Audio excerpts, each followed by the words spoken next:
O ópio é obtido através do bulbo da flor de papoula.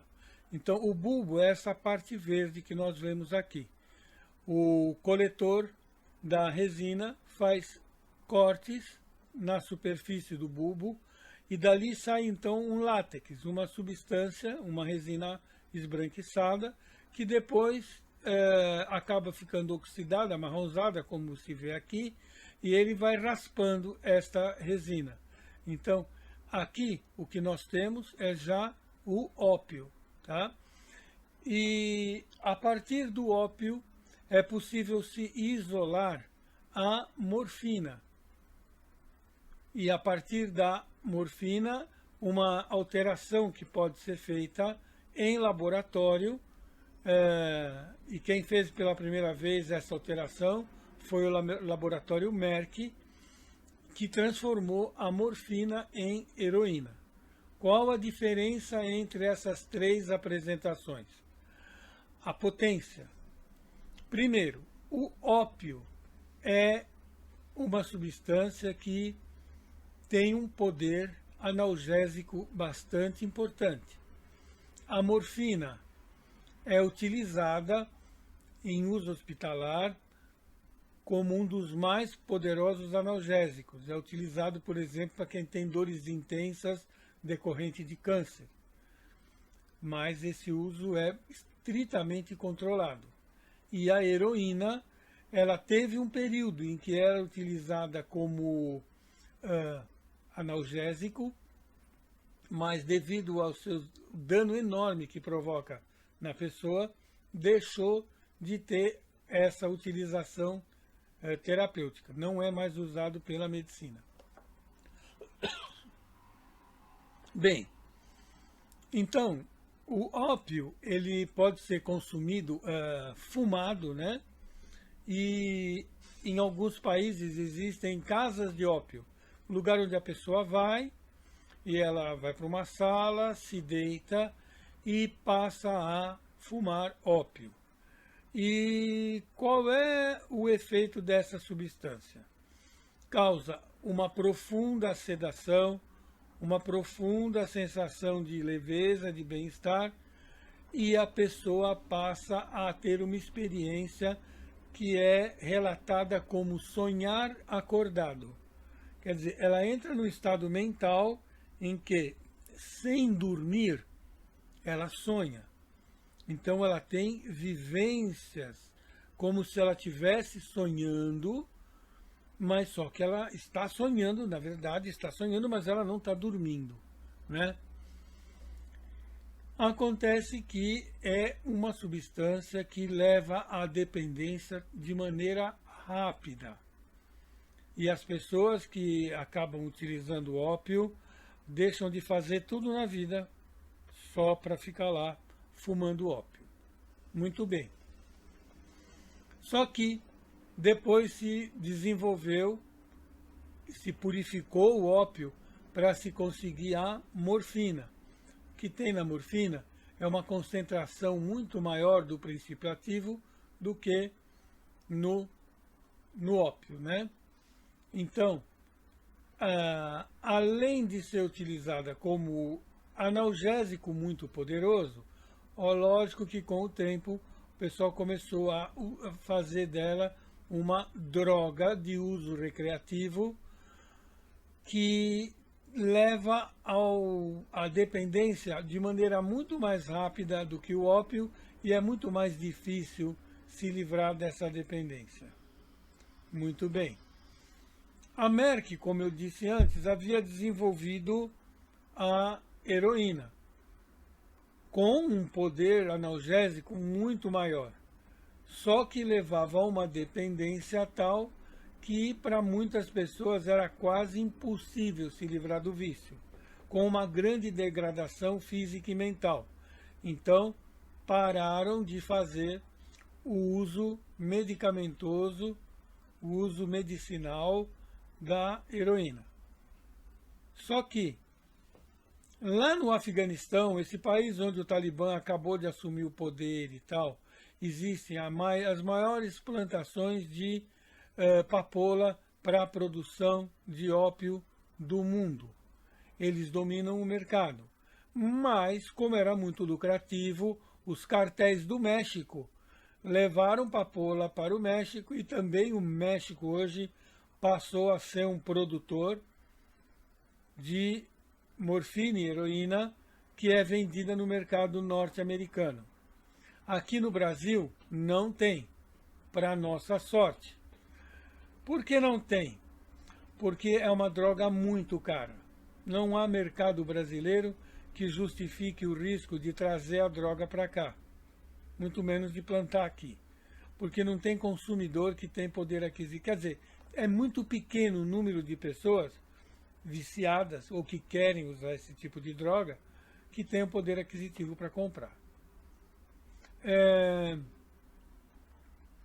O tratamento para fazer a pessoa se livrar da heroína é muito complicado. O uso por, digamos, uma semana de heroína torna a pessoa completamente dependente. A partir daí, se tirar a heroína dela, a pessoa vai ter crise de abstinência violenta, com vômito, diarreia, convulsões, que podem levar à morte. E para ter uma nova dose, para sair dessa situação crítica, desesperadora, a pessoa faz qualquer coisa, literalmente. Então, se for um homem, ele poderá ser convencido a, por troca de heroína, a cometer crime, assalto, o que quiser. Vai lá, faz, ele vai e faz. Ele precisa da heroína e não vive sem ela. Se for mulher, e é muito usado com essa finalidade, uma moça é levada por traficantes de mulheres e por indivíduos que exploram sexualmente as mulheres para um local onde ela fica lá esse período, uma semana, 10 dias, 15 dias, até ela estar totalmente viciada. Daí para diante ela vai se prostituir sem pensar, sem questionar, para poder continuar tendo heroína. Então ela está completamente dominada pelo vício, né? Vamos falar agora sobre cocaína e crack, e oxi também. Bem, a cocaína é obtida a partir da planta de coca. Essa planta é muito comum nas altitudes andinas, e esses povos andinos, culturalmente, povos assim ancestrais que estão lá, indígenas, sempre consumiram a folha de coca. E por que eles consomem a folha de coca? Porque, consumida na forma de folha, a coca permite que eles tenham mais resistência ao frio e mais energia para subir e descer montanha, que faz parte da vida deles, né? Além do que, em situações de pouca alimentação, a mastigar folha de coca tira a fome. Essa atividade não tem nada a ver com viciar a pessoa. Ninguém fica viciado mastigando folha de coca. É algo parecido como aqui no Brasil, tomar um cafezinho. Os efeitos também são bastante suaves, não são intensos. Muito bem. Acontece que os povos europeus chegaram, conheceram a planta de coca e suas qualidades. E acabaram refinando a matéria-prima que está presente na folha de coca. E assim obtiveram então um pó branco que deram o nome de cocaína. Bem, a cocaína multiplica muito o poder da resina que está lá na folha de coca. E numa pequena inspiração, ela é inspirada pelo nariz normalmente, né? Mas ela pode ser bebida misturada com uma outra bebida qualquer, assim, uma bebida qualquer, como ela pode ser aspirada. A cocaína tem alta concentração do princípio ativo e pode ser aspirada pelo nariz, pode ser ingerida oralmente, misturada a uma bebida, ou ainda injetada na veia, diluída em água. Muito bem. Qualquer que seja o processo de uso, a cocaína chega rapidamente à corrente sanguínea e ao cérebro, provocando uma intensa sensação de poder, de alegria, de prazer. É um prazer que o ser humano não experimenta em nenhuma outra atividade física. A sensação física de prazer natural maior que um ser humano pode experimentar é o orgasmo. Só que cocaína significa orgasmo multiplicado por 10. Então, é uma situação de êxtase. A pessoa se sente muito bem, muito feliz, muito alegre, muito poderosa. E a mente fica muito rápida. Ela passa a falar mais depressa, a pensar mais depressa. Por isso, alguns empresários utilizam-se de cocaína nas suas atividades de trabalho, para que ele tenha mais fluidez na fala, dando uma reunião, para que ele esteja com o cérebro mais desperto, para tomar decisões rápidas durante o seu trabalho. Isso vai levar, é lógico, ao vício, né? E outras pessoas utilizam a cocaína apenas como diversão, apenas para sua satisfação pessoal, não ligado a nenhum motivo, vamos dizer assim. Acontece que a cocaína causa dependência bem rapidamente. E, dizendo claramente, existem pessoas que têm vamos dizer, uma proteção mental que lhe permite usar cocaína ocasionalmente ao longo de anos sem se tornar um viciado. Esse número não é grande, não. A maioria das pessoas que usam com frequência acabam desenvolvendo dependência. E essa dependência, ela tem um processo que faz com que a pessoa precise de doses cada vez maiores de cocaína para que ela mantenha esse estado de bem-estar ao ingerir a droga, né? Nós falamos então de tolerância. Assim como aqueles medicamentos já citados anteriormente, e a cocaína, a morfina também, a heroína também levam à tolerância, a cocaína leva à tolerância. Isso faz com que a pessoa passe a utilizar volumes ou quantidades cada vez maiores da droga. Isso pode levar, assim como pode acontecer no caso dos opiáceos, pode levar a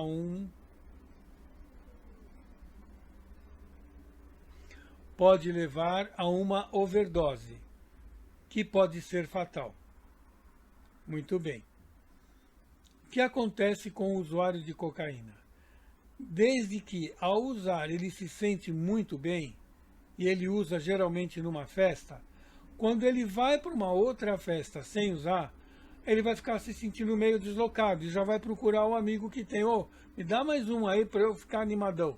E ele então passa a só conseguir se divertir em festa se ele tiver sob efeito da droga. Porque ele de cara limpa é uma pessoa normal. E normal ele acha que ele não está legal, que ele precisa estar para poder aproveitar a festa, ter mais energia, ficar acordadaço a noite inteira, a madrugada inteira, até de manhã. Ele precisa usar cocaína, porque cocaína tira o sono, dá energia, mente rápido, o cara fica a milhão. E ele passa a se sentir meio que um super-homem. Ele fala, não, assim que é bom, assim que eu quero me sentir. Mulheres, idem. Mulheres usuárias também se rendem rapidão e vão precisar de cada vez mais. Caso contrário, entram em depressão, tanto eles quanto elas. A pessoa passa como quase tendo assim uma dupla personalidade. Eu caretão, quer dizer, eu normal, me sinto um caretão, eu sou um cara sem graça, a vida não é legal. E eu, super, aí sim, eu tô ligadaço, tô bem. É o indivíduo sob efeito da droga. Não por menos acaba levando também rapidamente à dependência. Muito bem. Acontece que a cocaína tem um certo nível que se atinge de prazer, de excitação, que perdura por alguns minutos e depois vai lentamente voltando ao normal. E o que é esse tal de crack que está aqui? Quem é o crack? O crack é o seguinte, a pessoa pega a cocaína, submete a uma mistura de água com bicarbonato e aí o que era pó vira essas pedrinhas que estão aqui. Estas são as pedrinhas de crack. E qual é a diferença entre um e outro? Bom, o crack é fumado. Então essa pedrinha ela é quebrada, colocada num cachimbinho, aí a pessoa liga lá o isqueirinho para fazer virar fumaça, e aí então a pessoa aspira essa fumaça. Ao aspirar a fumaça, no intervalo de tempo muito curto, o crack chega ao cérebro, provocando uma sensação muito mais intensa do que o da cocaína. Muito mais. Então, quem já tinha usado cocaína, se experimentar o crack, fala, não, meu, agora sim, nossa, isso aqui é bom demais. É muito melhor do que cocaína. E ele vai querer o quê? Vai querer usar de novo. Lógico. Mas tem mais um complicante. Enquanto eu disse, né, o efeito da cocaína pode demorar minutos, um tempo mais longo, o crack tem um efeito muito rápido. Assim como ele sobe muito, rapidamente ele desce muito. Quando desce tanto a cocaína quanto o crack, a pessoa vai num estado de bem-estar abaixo do normal. Ou seja, ela fica deprimida, no caso da cocaína. No caso do crack, ela não fica deprimida. Assim como ela fica muito mais entusiasmada, ela vai para uma depressão muito maior. Ela se sente muito deprimida. Bom, lá na cocaína já acontecia. A hora que passa o efeito, o que o cara faz? Cheira mais. Uai, dá aquele tom de novo, ele vai lá e fica mais um tempão na festa. E toma bebida alcoólica junto. E toma energético junto. Tudo potencializando. Agora no crack, o que acontece? Acabou, ele faz tom, rapidão. Depois de ter aquela explosão, ele precisa do quê? De mais pedra. Por quê? Porque ele está numa profunda depressão. Só mais uma fumada de crack para sair daquela situação. Assim, o usuário de crack passa o dia inteiro atrás de pedra de crack, atrás de fumar. É o motivo da vida dele. Ele não tem tempo para mais nada. Primeiro, muitos deles acabaram saindo de casa, ou abandonaram a casa, ou se desentenderam com a família e foram morar na tal da Cracolândia. E onde é que ele vai arrumar dinheiro agora? Alguma coisa ele precisa comer, alguma coisa ele precisa para, algum dinheiro ele precisa para comprar o crack. O que ele vai fazer? Se for mulher, vai se prostituir. Homens geralmente, e algumas mulheres também, vão partir para o furto, quer dizer, roubar alguma coisa sem ameaçar ninguém, por exemplo, fiação elétrica de semáforo da iluminação pública ou de outro sistema elétrico qualquer. Vai roubar baterias dos sistemas que tem bateria para ele funcionar na rua. Vai roubar a tampa de bueiro. O que tiver que possa ser transformado em dinheiro, ele vai roubar. Quando não, entra numa loja, numa mercearia e pega alguma coisa lá e rouba e sai correndo. Nós estamos vendo algumas lojas no centro de São Paulo que tem uma grade na frente. O cara atende através de uma grade. Porque tem muito indivíduo usuário de crack na região que invade a loja dele, pega um troço e sai correndo, né? Outras ruas, como a Santa Efigênia, tem uma quantidade enorme de seguranças pelas ruas que os comerciantes pagam para evitar que eles invadam as lojas. Enfim, o camarada que usa crack, ele não tem como se livrar do crack. Não, quer dizer... Não. A recuperação do usuário de cocaína é difícil. Ao de usuário de crack é mais difícil ainda. Ambos podem ser recuperados. Só que o tempo necessário de tratamento, internação, no caso do crack, acabará sendo bem maior, certo? Por isso acaba virando um grave problema de saúde pública. E você vê as pessoas por ali e fica pensando que é apenas um bando de maloqueiros, de gente perdida na vida. Não! Ali no meio tem comerciantes que um dia foram comerciantes, tem engenheiro, tem dentista, tem ex-gerente de banco, tem um monte de gente, tem professores, tem gente de tudo quanto é profissão, que um dia caíram na besteira de experimentar o crack. E hoje estão vivendo uma situação muitíssimo ruim, muitíssimo perigosa. Além do que, dão mais importância para a droga do que para a alimentação. Dão mais importância para a droga do que para a higiene pessoal. Dão mais importância para a droga do que com os riscos de pegar infecções sexualmente transmissíveis. Então toda a vida da pessoa fica completamente degradada, certo?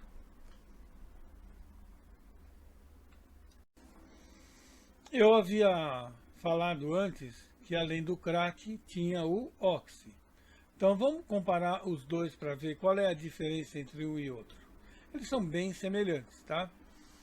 Como é que o crack é conseguido mesmo?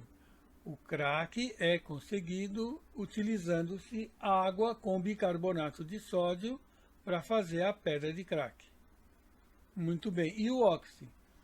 Em vez de misturar a pasta base de coca ou a cocaína refinada com água, mistura com gasolina ou querosene e cal virgem, tornando então aqui uma mistura bem mais lesiva para o organismo, por causa da presença de resíduos de gasolina ou querosene e do cal. Muito bem. Mas qual é a diferença entre uma e outra?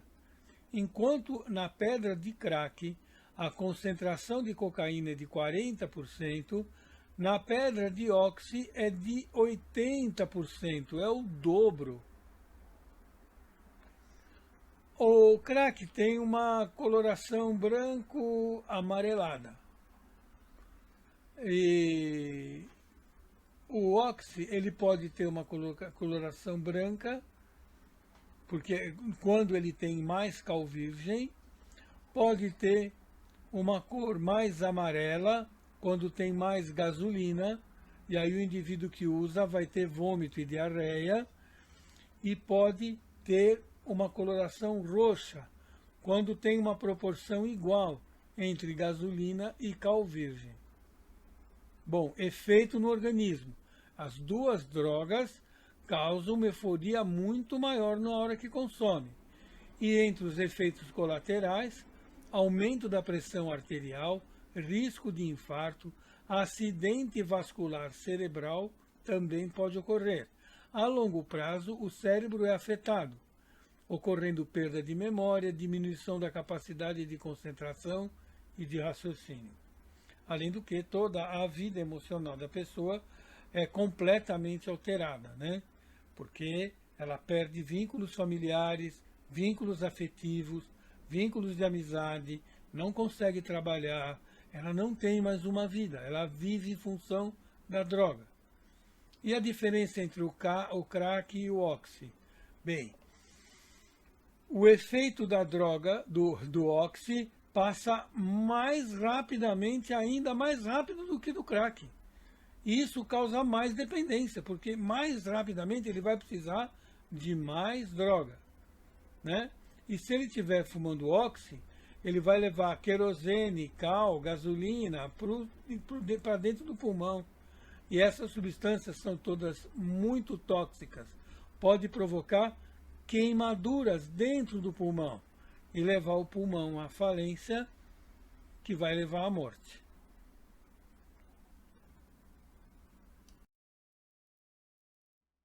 Bem, essas são visões, são fotos da Cracolândia de São Paulo. Hoje as Cracolândias já se disseminaram, se espalharam por todo o Brasil. Toda cidade grande, capitais, cidades maiores, já tem as suas Cracolândias também, né? Sem dúvida, a de São Paulo é a maior. Essas imagens dão uma boa noção de como vivem essas pessoas, amontoadas, sem a mínima condição de higiene. Essas coberturas aqui existem para impedir que de cima possa se ver que tem gente consumindo droga aqui dentro, certo? Também aqui estão os pontos de venda, como esse aqui nesse canto, olha lá a mesinha, e o pessoal vai lá para se abastecer, às vezes trocando o crack pelo produto roubado. Negocia-se celular, negocia-se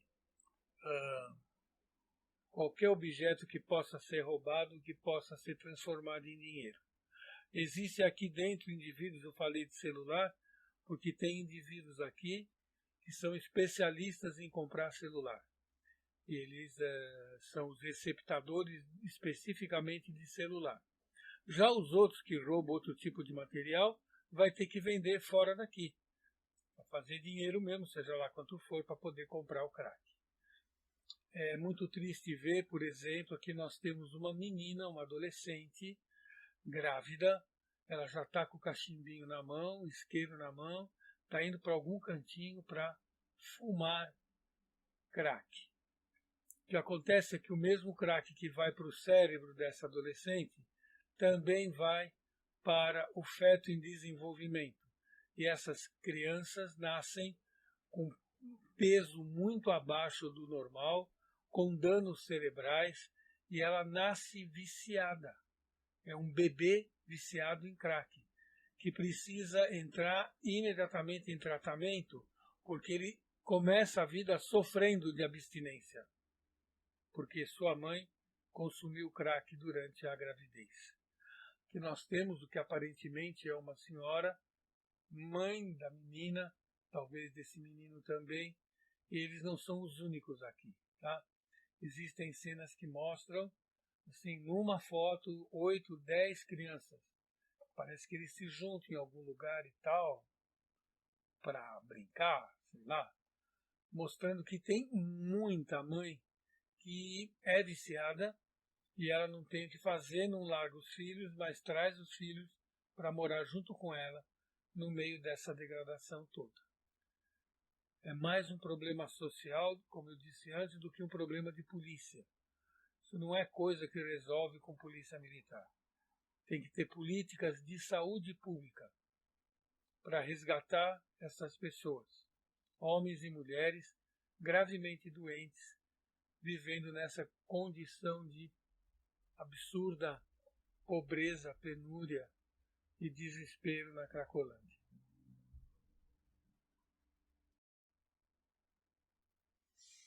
Bem, estas são as drogas preferenciais da balada, né? Obviamente, outras drogas podem estar sendo usadas também na balada. Alguma das que a gente já viu, como maconha, por exemplo, ou como cocaína. Mas essas aqui são as preferenciais das baladas porque permite que o indivíduo fique num estado alterado de consciência. Algumas dessas, como êxtase e ketamina, LSD, têm ação alucinógena e leva o indivíduo para um estado alterado de consciência que naquele ambiente, com as luzes, o som que toca, faz o indivíduo entrar numa vibe bem apropriada, vamos dizer assim, para aquele tipo de evento, né? Quero chamar a atenção para todos os efeitos, todas essas aqui tem um risco enorme de levar a pessoa a um estado crítico de saúde, com parada cardíaca, com alteração da temperatura corpórea para níveis muito elevados, enfim, condições físicas de alto risco.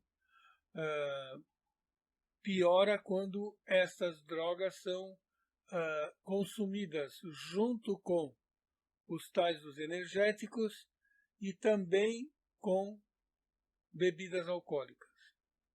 Os riscos vão se somando e a chance de dar alguma coisa errada é muito grande. Além disso, quero chamar a atenção principalmente das moças para. Ela pode dizer, não, eu vou na balada, mas eu não vou fazer nada disso, eu não vou usar nada disso, eu vou ficar só no refri. Tudo bem. Não largue do seu copo. Não deixe ninguém tomar do seu copo. Não passe o seu copo para a mão de ninguém. Por quê? Bobeou, alguém pode jogar comprimidos dentro da sua bebida, ou já dissolvido na forma de pó no refrigerante que você está tomando. E aí você, depois que você já saiu fora do teu estado normal, ninguém sabe o que pode acontecer, né? Sem contar aquele tipo de droga que é chamado de Boa Noite Cinderela, que a pessoa só vai saber o que aconteceu com ela no outro dia. Eu tenho relato de moças que me procuraram muito preocupadas porque foram para uma festa. Ela tem uma vaga ideia de que havia sido abusada sexualmente por vários caras. Foi levada da festa, colocaram no carro, levaram para um apartamento e vários caras abusaram dela, depois deixaram ela num lugar, não esperaram ela voltar e ela foi deixada na rua. Alguém foi lá, viu e deu socorro a ela, levou para o hospital e elas queriam saber porque a preocupação era com relação à gravidez, a doenças sexualmente, ou melhor, infecções sexualmente transmissíveis, o que ela devia fazer para se proteger, morrendo de medo que pai e mãe soubessem o que tinha acontecido com ela. E apavorada por não saber quem tinha participado daquela situação, quem sabia o que aconteceu. Uma coisa dramática mesmo, horrorosa. É uma experiência muito ruim. E não chegou a mim um caso só desse, não. Como eu sempre tive um contato muito bom com meus alunos e as minhas alunas,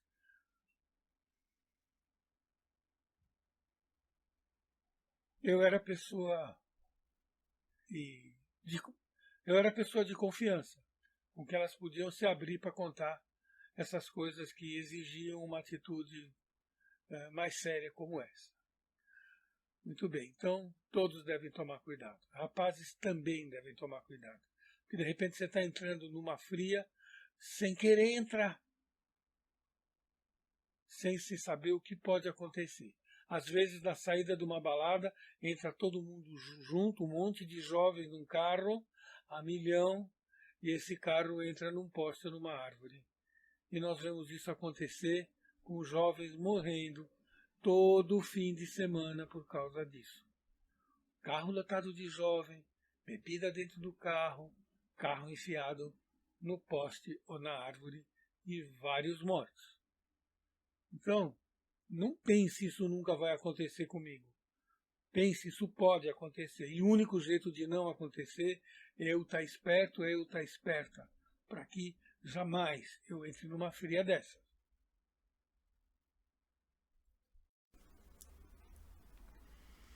E como é que um jovem entra em contato com as drogas? Bem, eu acredito que muitos de vocês que estão assistindo esse vídeo já entraram em contato com pessoas que usam drogas. Talvez até alguns já tenham experimentado.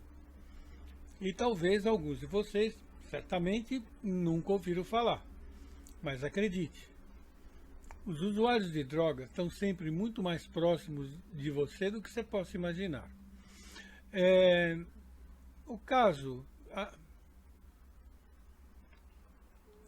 O acesso às drogas pode se dar de várias maneiras. Uma possibilidade é o usuário traficante. Quem é o usuário traficante? É uma pessoa do seu relacionamento, um colega de escola, um vizinho, um amigo, que começa a usar droga. No começo ele banca, mas depois de um tempo pode faltar dinheiro para ele poder continuar comprando. Mas depois de um tempo pode faltar dinheiro para ele poder continuar comprando. E assim ele se torna um vendedor.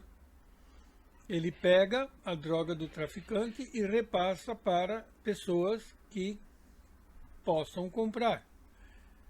E quem são as pessoas? Pessoas do seu relacionamento.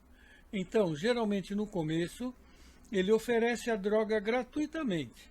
Experimenta, você vai gostar, é legal, é um barato, bababi, bababá. A pessoa experimenta uma, duas, três e ele vai dando de graça. Até que no momento ele fala, bom, daqui para diante, olha, eu não tenho dinheiro para ficar bancando a sua vontade. Se você quiser mais, eu posso conseguir para você, mas custa tanto. Pronto. Aí então, aquele amigo que era um usuário passa a funcionar como o traficante de drogas da pessoa que está querendo agora comprar para continuar consumindo. Bem, repetindo mais ou menos aqui, esta pessoa pode ser colegas da escola, amigos da turma, pessoas do seu relacionamento. Não raramente também é um namorado que convence a namorada ou a namorada que convence o namorado a experimentar, começar a usar. Tem também uma situação que eu chamo de uma coisa leva a outra. Álcool. Em alguma situação, a pessoa ingere bebida alcoólica, passa do limite e aí pode querer experimentar maconha. Depois que ela já está experimentando álcool e maconha, que tal um êxtase? Depois que ela já experimentou álcool, maconha, um êxtase, será que cocaína é bom? Será que crack é melhor? Ouvi dizer que é. Uma coisa leva a outra. E esse é um caminho bastante perigoso. A ocasião. Existem situações, existem ocasiões que facilitam o contato com as drogas e com as pessoas que possam fornecer. Ir numa balada, uma bebedeira com amigos, ou por desafio. Eu duvido que você, pronto, o cara entrou nessa, eu duvido, ninguém duvida de mim, eu vou entrar, pronto. É um jeito de chacoalhar o camarada e fazer com que ele, se sentindo desafiado, participe do consumo de droga. E depois de um certo momento, não precisa mais nada disso, né? O indivíduo já conhece os traficantes, já conhece os pontos de venda e vai lá se abastecer. Ou, durante a pandemia se desenvolveu uma nova modalidade que já existia, mas ela aumentou bastante no uso, que é o entregador, o delivery. O cara vai de moto, vai de carro até o cliente. O pedido é feito pelo telefone, pelo WhatsApp e pronto. O indivíduo recebe em casa ou onde ele quiser o produto que ele resolveu comprar, né? Então, é possível viver afastado de tudo isso? Eu sei que às vezes é meio difícil, porque essas situações rodeiam a pessoa. E dependendo do bairro, dependendo da escola que a pessoa frequenta, haverá um maior ou menor número de pessoas usando e querendo vender drogas perto. E lembre-se, atrás desse amigo que está dando uma de legal, te oferecendo droga, existe um traficante. E atrás desse traficante, que também é um intermediário apenas, existe uma organização criminosa. E sem saber, a pessoa está se envolvendo em coisa muito séria, que pode, às vezes, como a gente vê volta e meia acontecendo, custar a vida da pessoa. Porque dívida de droga acaba mal. E ninguém quer fazer dívida de nada, mas no desespero a pessoa acaba podendo se envolver. Acaba se envolvendo no desespero a pessoa acaba se envolvendo numa situação muito complicada. Fique longe das drogas. Quais são os riscos à saúde que o consumo de droga pode ocasionar? Bem, para muitas drogas, no caso de muitas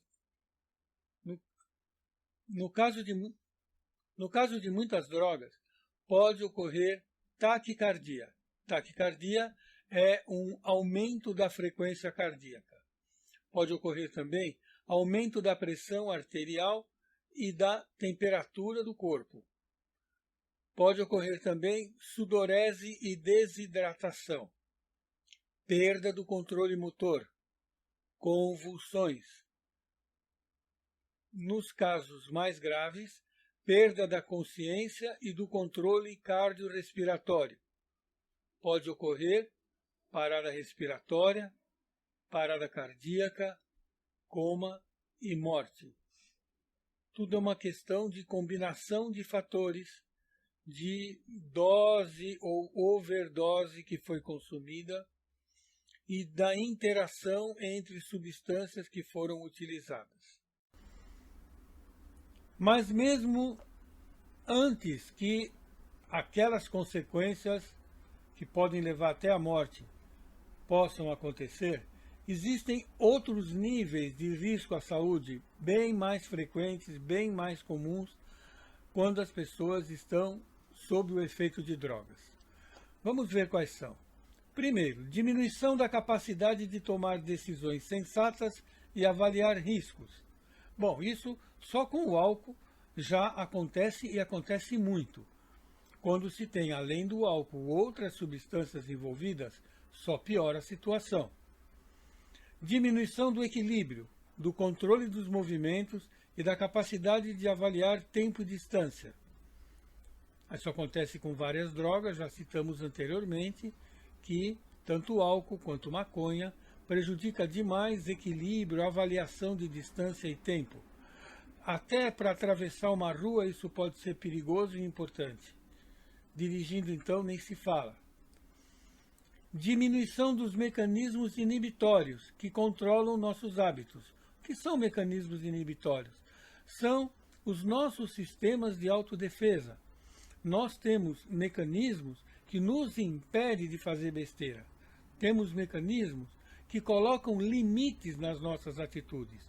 Sob o efeito do excesso de álcool ou sob o efeito de drogas, essas barreiras são rompidas.